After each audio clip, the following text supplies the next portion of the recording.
this is Ree here. Thank you so much for joining me. I appreciate all of you. Om Adyaye Namaha. Thank you so much for liking and subscribing. It really helps me out. Don't forget to check out my website, paradoxastrology.com. Book your consultation today. I can help you with anything. And if you would like more exclusive occult videos that I don't post on YouTube, consider subscribing to my Patreon. It also helps to support this channel. Okay, let's get into this video about the new moon in Taurus and Rohini Nakshatra. This is about new beginnings, new insights, new events happening in terms of resources, money, stability, family, what we value the most. Taurus is the natural second house, and it's about money that we have in the bank or available to us in our savings. This is the favorite nakshatra of the moon. The moon is exalted in Taurus, but the favorite nakshatra is Rohini, as the moon spends the most time in this nakshatra. And this is like the first house of Lord Krishna, having moon and Rohini in the first house. It's all about romance, but there can be some conflicts in these areas due to speech and due to clinging on to something that may not be beneficial for us and can be due to deceptiveness as well, and I will expand on this. Rohini is when you start to see nature grow all around you, as Brahma's Maya is created all around us. This is when people in the West start planting flowers, gardening, or you start to see these things grow around you. Rohini is the ox cart, which carries a harvest over long distances. It has a lot to do with agriculture, cattle, farming. This is the wheels of commerce, as a harvest was used in ancient times as a means to make money. In modern day, this is all kinds of financial dealings, including the markets. Mercury is here in the first house, and this is a symbol for the markets, which is combust until August 17th, showing us that Mercury's power will be a little bit overshadowed by the sun, which are the leaders and those in positions of power. Mercury is also the fifth house lord, showing us the mentality of the leaders may be overshadowed by a request for power and money. The fifth house is also the markets and speculative dealings. Themes around communication, short distance travel, trade will be heightened. Ups and downs in the markets as Mars is in detriment in the third house, which can impact relationships and losses in these areas if anger is directed towards the wrong direction. Passive-aggressive communication or miscommunication can happen. Talks revolving around real estate, the housing market. Ketu is in the fourth house, showing us that there could be a split in direction in these areas or a loss. There can be issues with having to pay back mortgages or rentals, which cannot be paid back, or cuts in these areas. This can also be in the matters of ego clashes with the mother over resources. This is the cosmetic industry, which can be affected, or trade and transport. Travel, transport, communication, delivery, postal service can be impacted and affect the masses and leaders. Jupiter is in the second house. Jupiter is in this pada, and we must be careful about taking out a loan for something that we cannot pay back.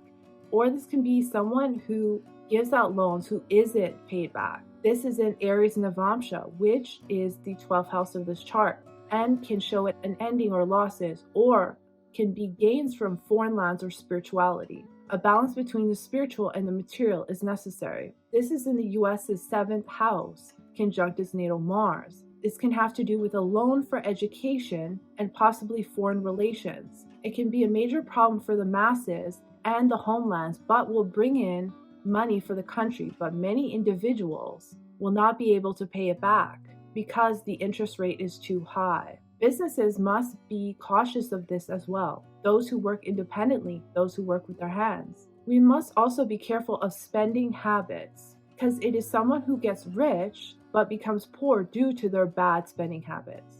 This affects the markets as well until May 29. This gives wealth and expands the savings of many who have the karma to do so. So it's really going to depend on your chart. Some can get very wealthy here and some may not.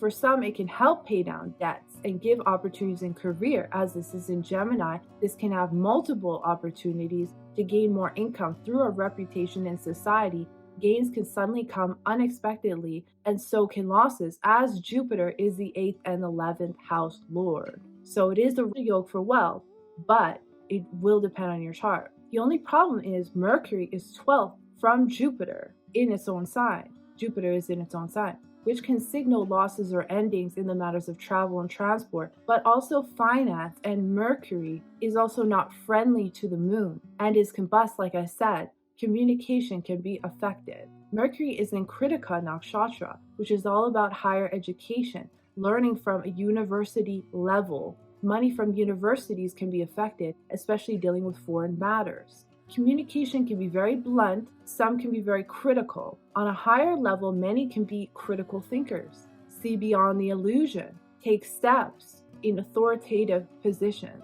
This is Kritika's Pada number 4, which is all about not being able to pay back a loan, and about a Brahmin who was a trader, but he should have been doing Brahmin duties, which is teaching, which is spiritual work. So it's about someone who was doing the work that wasn't assigned to them and takes out a loan, but they cannot pay this back and suffers negative karma because this has to do with resources, children, parents, and trade. Careers which teach others, especially with foreign connections, can see gains, and also family businesses. Some people may all of a sudden change careers for something completely new, a complete transformation, and some can reach new heights. Rahu in Purva Bhadrapada is telling us to be careful of two-faced individuals in our career, which can affect our gains. It is also showing that leaders involved in a dark agenda in regards to the masses for financial gains, or to restrict this,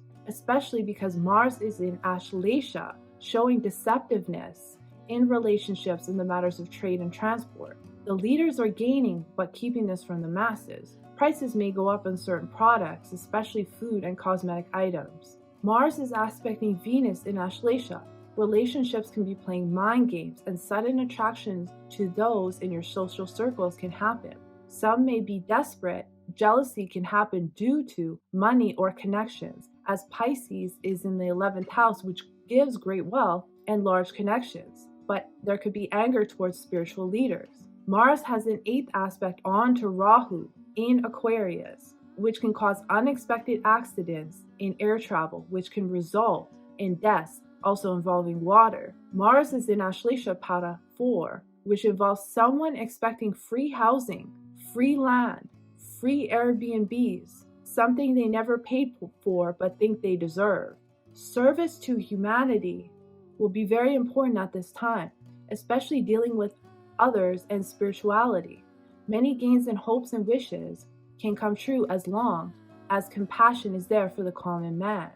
Sudden inheritances for many. Gains can happen through social circles. There can be some conflicts in relationships due to dominance, or partners may feel distant and have difficulty expressing their emotions. This will be dealing with the following themes and professions. Like I said, farming and agriculture, the cosmetic industry, distribution of products, shipping industry, food production, anyone in the arts like music, entertainment, handling food, automobile industry, the oil industry, those dealing with herbs, and aquatic products and liquids. So that's just a little bit about what I see coming up. I thank you so much for watching. I appreciate all of you, and I'll see you in the next one.